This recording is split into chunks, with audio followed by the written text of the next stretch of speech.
Sir ಅವರಿಗೆ ಮೊದಲು ಮಾಡಿದ್ದು ಯಾವುದೇ ಇರಲಿ, ಬಿಜೆಪಿ ಅವರಿಗೆ ಒಂದು ಉದ್ದೇಶ, ಒಂದು ಕಾಂಗ್ರೆಸ್ ನಿರ್ಮಾಣ ಮಾಡ್ತೀವಿ, ನಿರ್ನಾಮ ಮಾಡ್ತೀವಿ, ನಮ್ಮದೇ ಮಾಡಿದ್ದೇ ಶಾಸನ, ನಾವು ಮಾಡಿದ್ದೇ ಕಾನೂನು. 1947ರಿಂದ ಕಾಂಗ್ರೆಸ್ ಎಲ್ಲ ಮಾಡ್ಕೊಂಡು ಬಂದಿವಿ. ಇವತ್ತು ದೇಶದಾಗ ಅತ್ಯುನ್ನತ ನಾಯಕ ಅಂತೇಳಿ ಮೋದಿಯವ್ರು ಹೇಳ್ಕೊತಾರೆ, ಹೇಳ್ಕೊಳ್ಳಿ ತೊಂದರೆ ಇಲ್ಲ. ಬಟ್ ಮೋದಿಯವ್ರು ಮಾಡಿದ್ದೇನು 14 ವರ್ಷದಾಗ ಎಲ್ಲ ರೆಡಿ ಮಾಡಿ ಇಟ್ಟ ಮೇಲೆ ಬಂದಿದ್ದೆ ತಾನೆ. ಏನು ಕಾಂಗ್ರೆಸ್ ಮುಕ್ತ ಏನು ಮಾಡಿಲ್ಲ, ಏನು ಮಾಡದೆ ಏನಿತ್ತು. ಮೋದಿಯವ್ರು ಬರೋಕ್ಕಿಂತ ಮೊದಲು ಪಾರ್ಲಿಮೆಂಟ್ ಇರಲಿಲ್ಲ, ಮೋದಿಯವ್ರು ಬರೋಕ್ಕಿಂತ ಮೊದಲು ಏನು ಕಾನೂನು ಇರಲಿಲ್ವಾ, ಸಂವಿಧಾನ ಇರಲಿಲ್ವಾ, ಎಲ್ಲ ಅದಾವು. ಎಲ್ಲ ಅವರೆಲ್ಲ ಮಾಡಿ ಎಲ್ಲ ಪ್ರಗತಿ ಮಾಡಿ ಕಾಂಗ್ರೆಸ್ ಏನು ಮಾಡಿದೆ ಅಂತ ಕೇಳ್ತಾರೆ. ದಯವಿಟ್ಟು ಆ ಥರ ಅವರು ತಮ್ಮದೇ ಬರೆದಂಥ ಒಂದು ಶಾಸನ ಯಾವುದೇ ನೋಡಿ, ನೀವು ಎಲ್ಲ ಅವರೇ ಇವತ್ತು ಬರೆದಿದ್ದೇ ಒಂದು ಶಾಸನ, ಮಾತಾಡಿದ್ದೇ ಒಂದು ಮಾತು ಶಾಸನ. ಈ ಥರ ಹೊಂಟ್ರೆ ಇದು ನರೇಗಾ ಬಡವರಿಗೂ 36 ಅಕೌಂಟ್ ಬರ್ತವೆ ಗ್ರಾಮ ಪಂಚಾಯತಿಯಲ್ಲಿ.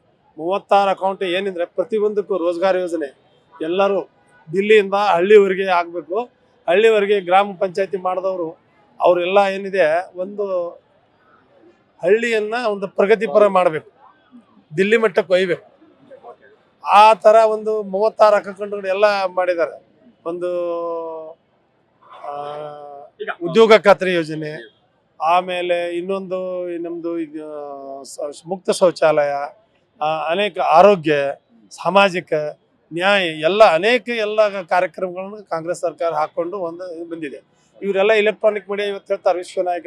ಎಲೆಕ್ಟ್ರಾನಿಕ್ ಮೀಡಿಯಾ ಮಾಡಿದವ್ರು ಯಾರು ಅವ್ರಿಗೆ ಮೊದಲು ತಿಳ್ಕೊಳ್ಳಿ. ರಾಜೀವ್ ಗಾಂಧಿ ಅವರು ಮಾಡಿದ್ದು.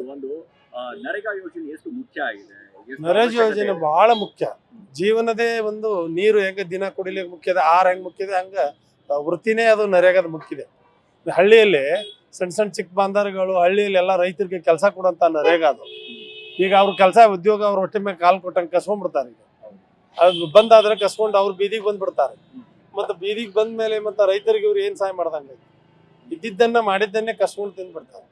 ಬಿಜೆಪಿ ಸರ್ಕಾರ ರೈತರ ವಿರೋಧಿ, ಪಕ್ಕಾ ವಿರೋಧಿ. ಬಿಜೆಪಿ ಪಕ್ಕಾ ವಿರೋಧಿ, ಪಕ್ಕಾ ರೈತರ ವಿರೋಧಿ.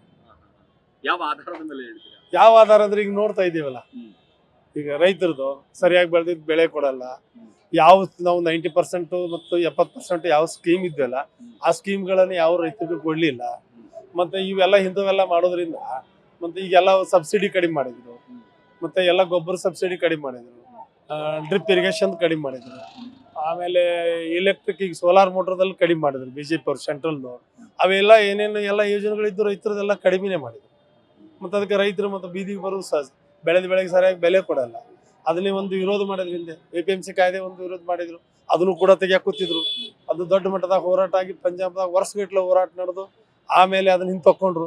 ಇದನ್ನು ಕೂಡ ಒಂದು ಅದೇ ಪರಿಸ್ಥಿತಿ ನಿರ್ಮಾಣ ಆಗ್ತೈತಿ. ಇವರು ಅದನ್ನ ಸರಿಯಾಗಿ ಇದನ್ನ ಬಿಡ್ಲಿಲ್ಲ ಅಂದ್ರೆ ನೆಕ್ಸ್ಟ್ ಏನದಲ್ಲ ಮತ್ತೆ ಇದು APMC ಹಿಂದೆ ಏನು ಕಾಯ್ದೆ ಹಿಂದೆ ತಗೊಳ್ಳೋದೈತಲ್ಲ ಅದೇ ಪ್ರಕಾರನೇ ಮತ್ತೆ ರೈತರು ಬೀದಿಗಿಳಿದು ಹೋರಾಟ ನ್ಯಾಯ ಸಿಗುವವರೆಗೆ ಬಿಡುದು ಕಾಂಗ್ರೆಸ್.